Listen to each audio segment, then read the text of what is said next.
Hello student. आज मैं आप लोगों के सामने क्लास 10th की बायोलॉजी में चैप्टर नंबर 1 लेके आया हूँ। ठीक है, चैप्टर नंबर 1 का आपकी जो चैप्टर का नेम है लाइफ प्रोसेस। ठीक है, सबसे पहली बात, लाइफ प्रोसेस को जानने से पहले, ये लाइफ प्रोसेस दो टर्म से मिलके बना है, एक लाइफ और दूसरा प्रोसेस। लाइफ का अलग मीनिंग होता है और प्रोसेस का अलग मीनिंग होता है। जनरली लाइफ को बोलते हैं जीवन, जनरली लाइफ को क्या बोलते हैं? जीवन। यानी कि जीवन। अब एक क्वेश्चन अराइज होता है, व्हाट इज लाइफ? एक क्वेश्चन अराइज होता है, व्हाट इज लाइफ? लाइफ है क्या? ठीक है, तो लाइफ को जानने से पहले दो तीन बातों का आप ध्यान रखिए। इस अर्थ पे कोई भी चीज अगर है तो उसके पास अपनी एक कैरेक्टरिस्टिक प्रॉपर्टी है। यानी कि इस धरती पे अगर कोई भी चीज है उसके पास एक अपनी विशेषता है। जैसे सपोज डैट अगर इसको हम मार्कर कहेंगे तो इस मार्कर के पास भी अपनी एक कैरेक्टरिस्टिक प्रॉपर्टी है। वो क्या है कि मार्कर से हम राइट या मार्कर से हम लिख सकते हैं। सपोज डेट ये आपको बोर्ड दिख रहा है, व्हाइट बोर्ड दिख रहा है, इसके पास भी अपनी एक स्पेसिफिक प्रॉपर्टी है। क्या स्पेसिफिक प्रॉपर्टी है? तो यह राइटिंग या लिखने के काम में आता है। उसी तरीके से इस अर्थ में जो भी कुछ है उसके पास एक अपनी प्रॉपर्टी होती है, और वो जो प्रॉपर्टी होती है किसी दूसरे के पास वो प्रॉपर्टी नहीं होती है। तो याद रखिएगा, अगर हम लाइफ की बात करें तो कुछ प्रॉपर्टी अगर किसी भी चीज में आ जाए तो क्या हो जाएगा? उसके पास लाइफ है। अगर मान लेते हैं कुछ जो जो जो लाइफ के पास प्रॉपर्टी है, अगर इस मार्कर के पास भी वो प्रॉपर्टी हो जाएगी तो आप कह सकते हैं कि इसके पास भी लाइफ है। अब क्या होता है, what is the characteristic property of life? तो हेडिंग है आपकी कैरेक्टरिस्टिक्स प्रॉपर्टी ऑफ लाइफ। याद रखिएगा, लाइफ की कैरेक्टरिस्टिक प्रॉपर्टी क्या है? सबसे पहला आपकी कैरेक्टरिस्टिक प्रॉपर्टी लाइफ की क्या है? ग्रोथ। अगर कोई भी चीज के अंदर ग्रोथ हो रहा है, ग्रोथ का मतलब कि एनलार्ज होना, या अपने साइज में, अपने लेंथ में, अपने मास में, अपने वेट में, अगर वो और अपने आप बढ़ रहा है, अपने आप का मतलब कि वो सेल्फ ग्रोथ कर रहा है। जैसे एग्जांपल, एक छोटा सा पौधा अगर आप लगाएंगे तो 5 सालों बाद वो पौधा क्या हो जाएगा? एनलार्ज हो जाएगा। यानी कि उस पौधे के पास क्या है? लाइफ है। अगर एक छोटा बच्चा 1 साल का है, अगर उसी छोटे बच्चे को 20 साल बाद देखेंगे तो बड़ा हो जाएगा। यानी कि क्या है? उसके अंदर ग्रोथ है, और वो सेल्फ ग्रोथ है। सेल्फ का मतलब खुद का ग्रोथ है, तो उसको हम क्या बोलेंगे कि उसके पास लाइफ है। यानी कि अगर किसी भी चीज के पास ये प्रॉपर्टी आ जाए, ग्रोथ की, ऑटोमेटिक ग्रोथ की प्रॉपर्टी आ जाए, तो हम क्या कहेंगे कि उसके पास लाइफ है। जैसे ये मार्कर है, मार्कर को आप 10 साल भी रखिए, आप 100 साल भी रखिए, ये इतना बड़ा ही रहेगा। ना तो इसमें कोई छोटा होगा ना तो कोई बड़ा होगा। यानी कि क्या है? इसके पास लाइफ नहीं है। सेकेंड लाइफ की कैरेक्टरिस्टिक प्रॉपर्टी क्या होती है? तो सेकेंड लाइफ की कैरेक्टरिस्टिक प्रॉपर्टी ये होती है मेटाबॉलिज्म। अब एक इंटरेस्टिंग टर्म है मेटाबॉलिज्म। नाम से पता चल जा रहा है मेटाबॉलिज्म। अब देखिए, मेटाबॉलिज्म का मतलब क्या होता है? Sum of all type of reactions inside the body. किसका मतलब क्या होता है? Sum of all type of reaction in the body. यानी आपके शरीर में जितने भी टाइप के रिएक्शंस होते हैं, सारे रिएक्शंस को अगर जोड़ दिया जाए तो क्या कहलाता है? वो मेटाबॉलिज्म कहलाता है। और आपके बॉडी में 2 टाइप की रिएक्शंस होती है, मेटाबॉलिक रिएक्शन होती है। एक को बोलते हैं एनाबॉलिक रिएक्शन, और दूसरे को बोलते हैं कैटाबॉलिक रिएक्शन। आपके बॉडी में 2 टाइप की रिएक्शंस होती है, एक एनाबॉलिक रिएक्शन और एक कैटाबॉलिक रिएक्शन। अब एनाबॉलिक का मतलब क्या होता है? इसको फॉर्मेशन रिएक्शन कहा जाता है, और कैटाबॉलिक को क्या रिएक्शन कहा जाता है? इसको ब्रेकडाउन रिएक्शन कहा जाता है। ठीक है, अब एनाबॉलिक रिएक्शन का मतलब फॉर्मेशन रिएक्शन, कैटाबॉलिक रिएक्शन का मतलब ब्रेकडाउन रिएक्शन। अब एनाबॉलिक रिएक्शन, जैसे कि एग्जांपल आपको पता होगा फोटोसिंथेसिस में, जैसे कि कार्बन डाइऑक्साइड और वाटर मिलता है तो क्या बनता है? ग्लूकोज बनता है, वहां पे कौन सा रिएक्शन हो जाएगा, तो वहां पे वो एनाबॉलिक रिएक्शन हो जाएगा। यानी फोटोसिंथेसिस क्या है, एनाबॉलिक रिएक्शन है, यानी कि जुड़ रहा है, दो चीज आपस में जुड़ के एक नया प्रोडक्ट बना रहे हैं। जैसे क्या क्या जुड़ रहे हैं, CO2 प्लस H2O बराबर C6H12O6, तो क्या क्या कहलाएगा, एनाबॉलिक रिएक्शन हो जाएगा। आपके बॉडी में अगर कोई पूछेगा एनाबॉलिक रिएक्शन क्या होता है, तो आपके बॉडी में कार्बोनिक एसिड, कार्बन डाइऑक्साइड और वाटर आपके बॉडी में मिलता है तो कार्बोनिक एसिड बनता है, वो क्या रिएक्शन है, एनाबॉलिक रिएक्शन। कैटाबॉलिक रिएक्शन क्या होता है, ब्रेक डाउन रिएक्शन, यानी आपके बॉडी में कॉम्प्लेक्स रिएक्शन से सिंपल प्रोडक्ट में फॉर्म होता है, उसको क्या बोलते हैं, कैटाबॉलिक रिएक्शन। जैसे एग्जांपल, ब्रेकडाउन का रिएक्शन का एग्जांपल है डाइजेशन। डाइजेशन क्या है, एक कैटाबॉलिक रिएक्शन है, और डाइजेशन को आगे चल के मैं डिटेल बताऊंगा। डाइजेशन का मतलब होता है कॉम्प्लेक्स फूड को सिंपलर डिफ्यूजिबल फॉर्म में कन्वर्ट करना को क्या बोलते हैं, डाइजेशन बोलते हैं। तो डाइजेशन क्या है, कैटाबॉलिक रिएक्शन है, और फोटोसिंथेसिस क्या है, एनाबॉलिक रिएक्शन है। अगर किसी इंडिविजुअल में मेटाबॉलिज्म हो रहा है तो आप कंफर्म कर सकते हैं कि उसके पास लाइफ है, ठीक है। जैसे मान लेते हैं और भी कोई, जैसे एग्जांपल ये है, ये मार्कर है, इस मार्कर के पास ना तो कोई एनाबॉलिक रिएक्शन होती है ना तो कोई कैटाबॉलिक रिएक्शन होती है, इसका मतलब क्या हुआ, इस मार्कर के पास कोई लाइफ नहीं है। यानी कि लाइफ की प्रॉपर्टी क्या होती है, पहली ग्रोथ, यानी कि अगर वो ग्रो कर रहा है तो समझिए कि उसके पास लाइफ है। यानी कि अगर वो अगर उसके अंदर मेटाबॉलिक रिएक्शन हो रहा है तो बोलेंगे कि उसके अंदर लाइफ है, ठीक है। थर्ड आपका है, तीसरा आपकी जो लाइफ की प्रॉपर्टी है वो क्या है, मूवमेंट। तीसरी आपकी लाइफ की प्रॉपर्टी क्या होती है, मूवमेंट।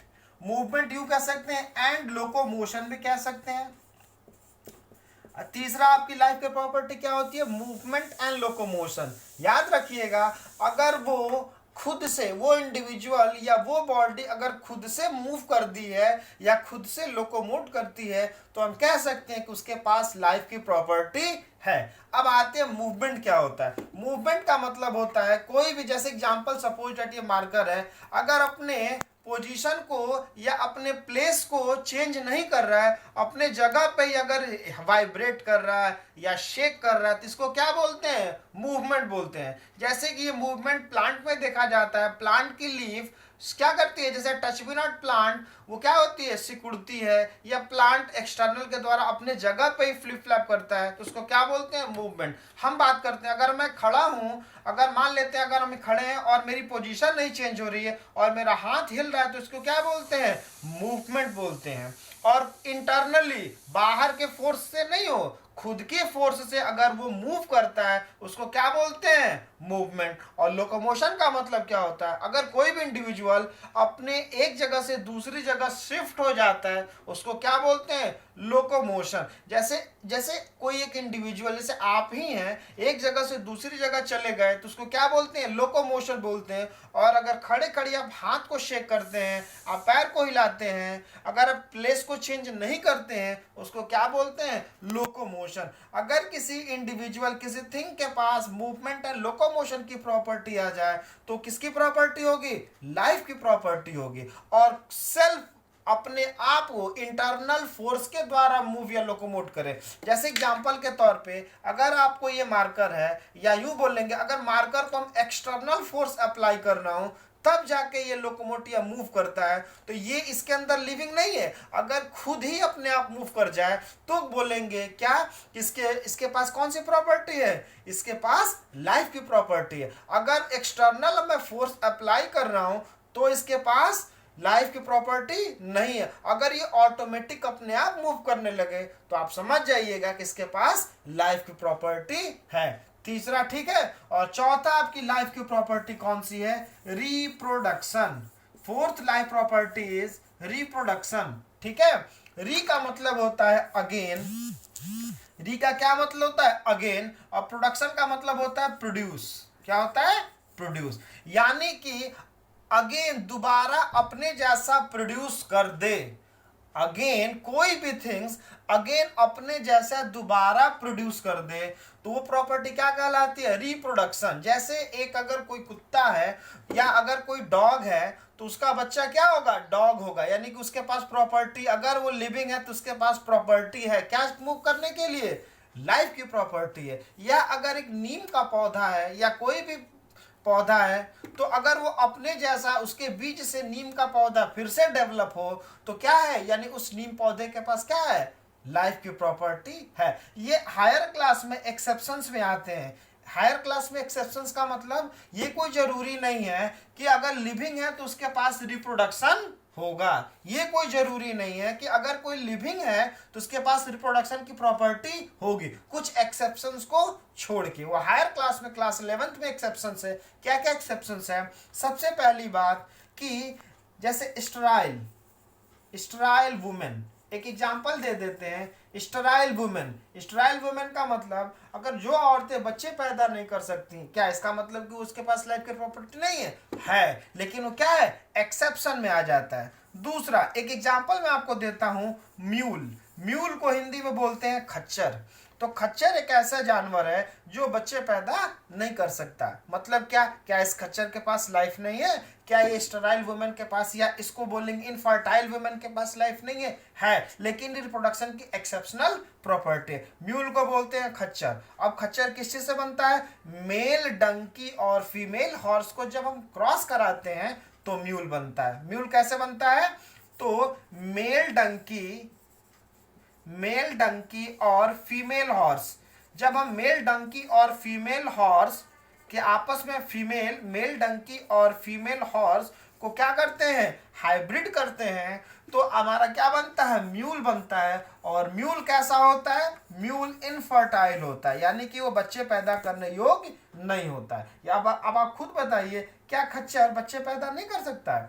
सॉरी, क्या खच्चर बच्चे पैदा तो नहीं करता है, तो क्या खच्चर लिविंग है कि नहीं है? तो खच्चर लिविंग है, स्टराइल वुमेन भी लिविंग है, तो रिप्रोडक्शन का एक एक्सेप्शन है, ठीक है। और आपका पांचवा आपकी लाइफ की प्रॉपर्टी क्या होती है? Stimulus against external stimuli. Stimulus against external stimuli. अब स्टिमुलस और स्टिमुलाई का मतलब क्या होता है, ध्यान दीजिएगा। एक छोटी सी बात, अगर किसी भी इंडिविजुअल है, किसी भी थिंग्स के पास अगर लाइफ की प्रॉपर्टी है तो वो स्टिमुलस जरूर करेगा किसी एक्सटर्नल स्टिमुलाई के अगेंस्ट में। मतलब कि वह रिस्पॉन्स देगा, वह रिस्पॉन्स, यानी स्टिमुलस का क्या करेगा, स्टिमुलस का वो रिस्पॉन्स देगा। स्टिमुलस का रिस्पॉन्स का मतलब, अगर मान लेते हैं अगर आपको पिन चुभोया जाएगा तो आप रिस्पॉन्स देंगे कि नहीं देंगे? तो आप रिस्पॉन्स जाहिर सी बात देंगे। अगर मान लेते हैं आपकी उंगली को गर्म तवे पे अगर रख दिया जाए तो क्या करेंगे? आप तुरंत हाथ हटा देंगे। तो आपने रिस्पॉन्स दिया कि नहीं दिया? स्टिमुलस को बोलते हैं उद्दीपन और रिस्पॉन्स को बोलते हैं प्रतिक्रिया। जैसे गर्म तवे पे उंगली रखना स्टिमुलस कहलाता है और हाथ तुरंत वहां से हटाना क्या कहलाता है? रिस्पॉन्स कहलाता है। तो अगर कोई लिविंग है, किसी के पास लाइफ है, तो उसके पास ये प्रॉपर्टी होगी, क्या? हर स्टिमुलस का रिस्पॉन्स देगा। इस बात को याद रखिएगा कि स्टिमुलस अगेंस्ट एक्सटर्नल स्टिमुलाई, यानी बाहरी उद्दीपन के विरुद्ध वो क्या करेगा? रिस्पॉन्स देगा, ठीक है। या यूं कह सकते हैं स्टिमुलस की जगह पर रिस्पॉन्स अगेंस्ट, यहाँ पे ऐसे भी कह सकते हैं और अच्छे से, रिस्पॉन्स अगेंस्ट एक्सटर्नल स्टिमुलाई, यानी कि बाहरी उद्दीपन के वो रिस्पॉन्स देगा। अब जैसे एग्जांपल मैंने दो दिया, गरम तवे पे उंगली रखेंगे तो तुरंत हाथ हटाएंगे, तो एक लिविंग है तो हाथ हटा दिए, रिस्पॉन्स हुआ। या आपको कोई पिन चुभोएगा आपके बॉडी में तो आप रिस्पॉन्स देंगे, ठीक है। अब मान लेते हैं कोई इंसान या कोई व्यक्ति मर गया, अगर आपको उसको गर्म तवे पे हाथ भी रखेंगे या अगर उसको आप पिन भी चुभोएंगे तो वो रिस्पॉन्स नहीं देगा। अब वो क्या कहलाएगा? अब वो नॉन लिविंग में कैटेगरी में चला गया। तो जितनी मैंने पांचों प्रॉपर्टी आपको बताई लाइफ प्रोसेस की, कौन कौन सी प्रॉपर्टी बताई? तो लाइफ, अगर किसी के पास लाइफ है तो उसके पास क्या प्रॉपर्टी होनी चाहिए? उसके पास होना चाहिए ग्रोथ, उसके पास मेटाबॉलिज्म, उसके पास रिप्रोडक्शन, उसके पास मूवमेंट, उसके पास रिस्पॉन्स अगेंस्ट एक्सटर्नल स्टिमुलाई होना चाहिए। अगर ये सब प्रॉपर्टी किसी भी इंडिविजुअल है, किसी भी थिंग्स के पास आ जाए तो आप कह सकते हैं कि उसके पास लाइफ है, ठीक है। कि मैंने जैसा कि मैंने लाइफ के बारे में आपको बताया, लाइफ प्रोसेस यानी लाइफ के बारे में बता दिया, क्या क्या चीज अगर होगा तो उसके पास लाइफ है। और प्रोसेस का मतलब होता है प्रक्रिया, यानी इस जीवन को चलाने के लिए जो जो प्रक्रिया, जो जो चीजें जरूरी हो उसको लाइफ प्रोसेस कहते हैं। यानी इस जीवन को चलाने के लिए जो जो चीजों की रिक्वायरमेंट होगी उसको हम क्या बोलेंगे, लाइफ प्रोसेस। जैसे मान लेते हैं एग्जाम्पल के तौर पे रिप्रोडक्शन, एग्जाम्पल के तौर पे मूवमेंट, एग्जाम्पल के तौर पे आपको जो भी है लाइफ की कैरेक्टरिस्टिक प्रॉपर्टी, उसको चलाने के लिए जो जो चीजों की रिक्वायरमेंट होगी उसको लाइफ प्रोसेस कहते हैं। The requirement for enhancing the life is known as life process. अब लाइफ प्रोसेस के लिए क्या क्या रिक्वायरमेंट होनी चाहिए, लाइफ प्रोसेस के लिए सबसे पहले आपको क्या होना चाहिए, न्यूट्रिशन होना चाहिए। दूसरा आपको लाइफ प्रोसेस के लिए क्या होना चाहिए, दूसरा आपको लाइफ प्रोसेस के लिए रिप्रोडक्शन, ठीक है। और तीसरा आपको लाइफ प्रोसेस के लिए क्या होना चाहिए, रेस्पायरेशन, रेस्पायरेशन। चौथा आपको क्या होना चाहिए, ट्रांसपोर्टेशन, ट्रांसपोर्टेशन। और पांचवा आपको क्या चाहिए लाइफ प्रोसेस के लिए, एक्सक्रीशन। याद रखिएगा लाइफ प्रोसेस को चलाने के लिए न्यूट्रिशन, रिप्रोडक्शन, रेस्पायरेशन, ट्रांसपोर्टेशन और एक्सक्रीशन ये चाहिए। अगर ये चीजें होंगी तभी जाके लाइफ क्या होगी, सस्टेन करेगी, आगे बढ़ेगी। अगर इनमें से कहीं भी कोई डिस्टरबेंस हो जाएगा तो लाइफ आगे आपकी नहीं बढ़ेगी। तो सबसे पहले मैं आपको न्यूट्रिशन के बारे में बताऊंगा, रिप्रोडक्शन के लिए नेक्स्ट चैप्टर तो उसको भी बताएंगे, रेस्पायरेशन आपको एक वीडियो मैंने दिया था, ट्रांसपोर्टेशन भी बताएंगे आपको, transportation in plant, transportation in animal के बारे में बताएंगे, एक्सक्रीशन इन प्लांट भी बताएंगे, एक्सक्रीशन भी एनिमल बताएंगे। तो सबको हम डिटेल नेक्स्ट वीडियो जो हम बनाएंगे एक एक को हम सबको डिटेल आपको बताएंगे, ठीक है। ठीक है, तो ये जो पांचों पॉइंट है आपका न्यूट्रिशन, रिप्रोडक्शन, रेस्पायरेशन, ट्रांसपोर्टेशन और एक्सक्रीशन, एक एक को डिटेल बनाएंगे, ठीक है। हर वीडियो में एक एक टॉपिक को लेके पकड़ेंगे। अगर आपको ये वीडियो अच्छा लगे तो आप इसको लाइक कीजिए, कमेंट कीजिए और इस चैनल को सब्सक्राइब कीजिए। अगर जो भी इसमें अभी तक जितना मैंने पढ़ाया है, अगर आपको कहीं भी कोई डाउट है तो आप कमेंट में उसको लिख सकते हैं, हम उसको आप कमेंट के थ्रू या एक अलग से उसका वीडियो बनाकर आपको देंगे, ठीक है।